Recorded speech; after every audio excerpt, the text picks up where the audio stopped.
merci de recevoir, donc, comme je vous le disais, Madame la ministre déléguée près le ministre de l'Urbanisme et habitant en charge de la politique de la ville, Madame Angèle Banka-Sayobo. Excellence, merci beaucoup. Et merci à Monsieur l'ambassadeur de la République démocratique du Congo, son Excellence Christian Bongala. Je tiens à présenter mes sincères remerciements aux organisateurs de m'avoir invité et davantage de l'honneur qu'ils ont fait, celui de mettre la RDC en valeur.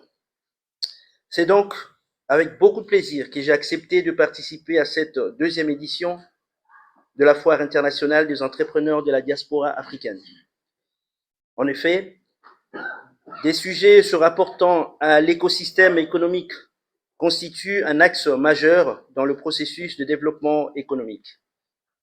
Qu'il s'agisse de l'interaction entre les entreprises, de l'impact de nouvelles technologies, de la durabilité et des politiques gouvernementales, non seulement que l'écosystème économique façonne notre quotidien, notre avenir, il nous permet également de comprendre les dynamiques de marché des investissements et l'enjeu de la transition énergétique de l'habitat. Ce qui rejoint tout à fait l'ambition de cette rencontre, tout en mettant un accent particulier sur l'aspect lié à la diaspora africaine, ce qui est une bonne chose. En effet, je suis heureux de constater que la Foire internationale des entrepreneurs de la diaspora africaine a structuré la thématique principale de la présente édition autour des piliers économiques majeurs. Ces thématiques clés visent à transformer la diaspora, lui permettant de passer d'une simple force de transfert de fonds en un véritable investisseur moteur pour le développement du continent africain. Mesdames et messieurs, la diaspora africaine est un levier majeur pour les continents, injectant chaque année plus de 50 milliards de dollars. Pour transformer ces transferts familiaux en investissements productifs, il est indispensable de structurer son épargne, de renforcer le transfert de compétences et d'orienter les fonds vers les petites et moyennes entreprises et l'industrie immobilière. En effet, selon plusieurs études corroborées par de nombreuses institutions internationales, les petites et moyennes entreprises représentent environ 90% du tissu entrepreneurial africain et génèrent près de 60 à 80% d'emplois formels. Véritable moteur de création de richesses, d'innovation et d'intégration, ce secteur qui est en pleine structuration pour répondre aux défis du marché intérieur et de l'expansion économique, fait malheureusement face aux impératifs de l'accès au financement. Ce manque de capitaux freine leur compétitivité et limite leur expansion régionale et internationale.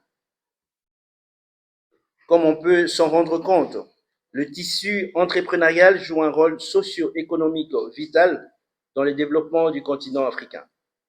Aussi, grâce à la puissance de sa diaspora et à la densification de son réseautage à l'international, la République démocratique du Congo, pour citer le cas de mon pays, entend-elle transformer la dispersion géographique de ses ressortissants en un véritable levier économique.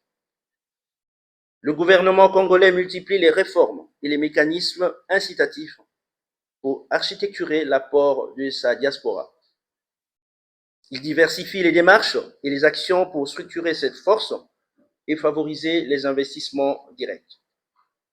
Cette ambition, mesdames et messieurs, se traduit par une ligne stratégique majeure qui passe par la mobilisation institutionnelle à travers la mise en place d'un organe dédié, à savoir le ministère délégué de la diaspora, qui vise à fédérer les Congolais de l'étranger et à les associer directement au projet de développement du pays. Cette dynamique s'inscrit dans la volonté du gouvernement congolais de faire de sa diaspora un pilier incontournable du développement. Plus qu'une source de transferts financiers, mieux, un véritable réservoir de compétences, d'expertise et d'influence à l'international. L'objectif est clair. La République démocratique du Congo entend de transformer ce potentiel en actions concrètes pour la reconstruction du pays à travers la création d'industries ou la construction des logements durables.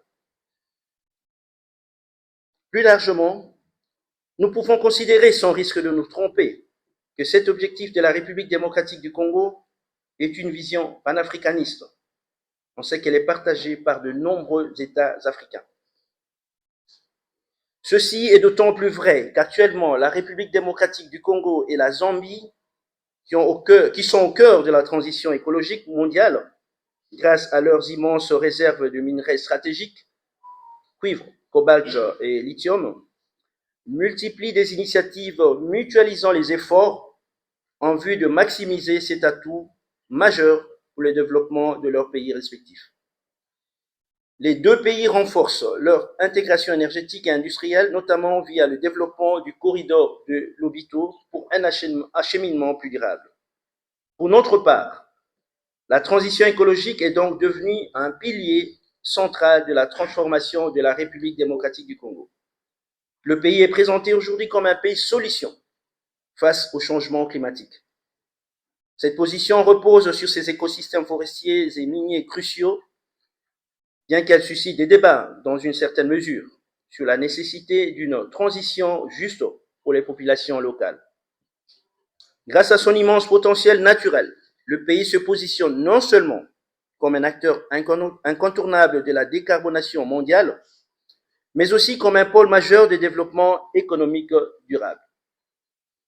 Aussi, le gouvernement de mon pays traduit-elle son potentiel économique en actions concrètes en accélérant l'industrialisation durable et la création des logements. Ces ambitions portées par les ministères sectoriels s'appuient sur des projets d'envergure et des partenariats publics-privés pour garantir une reconstruction pérenne du pays. L'industrie et l'habitat durable demeurent les deux piliers indissociables de la transition écologique. C'est comme deux faces d'une même pièce. L'industrie fournit les écomatériaux et l'énergie nécessaire, ainsi que les innovations technologiques pour construire un habitat respectueux de l'environnement. Ainsi, pour canaliser l'épargne et l'expertise de la diaspora vers les investissements générateurs d'emplois, soutenant la création d'industries et la construction des logements durables, le gouvernement de la République démocratique du Congo a mis en place des mécanismes d'appui financier et institutionnel. Notamment, on a les fonds d'investissement de la diaspora qui servent de levier financier pour associer l'État, les partenaires techniques et la diaspora. On a le Haut Conseil de la diaspora congolaise, créé pour structurer l'action des Congolais de l'étranger et offrir un cadre de concertation officiel et pérenne. On a des facilités de financement, des structures comme le FOGEC, Fonds de garantie de l'entrepreneuriat au Congo, proposent des mécanismes d'accompagnement et des facilités d'accès au crédit pour les jeunes entrepreneurs de la diaspora. Le climat des affaires, piloté par l'ANAPI, l'Agence nationale pour la promotion des investissements, dont les efforts visent à sécuriser les investissements et octroyer des incitations fiscales et douanières. Le fonds d'investissement stratégique, il est structuré pour soutenir les investissements dans les actifs essentiels comme l'immobilier, l'industrie et l'énergie. On peut ajouter sur cette liste la mise en place d'un guichet unique au sein du ministère délégué en charge de la diaspora pour assurer l'accompagnement des ressortissants congolais porteurs de projets. Un cadre spécifique pour faciliter leurs investissements, le transfert des compétences et le développement socio-économique de la République démocratique du Congo.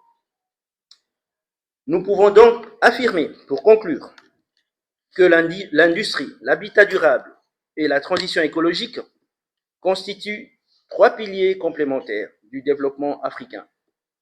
Pour la diaspora, ces différents secteurs offrent l'opportunité de conjuguer rentabilité financière, création d'emplois et impact social positif. Les investissements réalisés aujourd'hui dans ces domaines pourraient contribuer à bâtir une économie africaine plus résiliente, plus compétitive et plus durable au cours de prochaines décennies. Je vous remercie.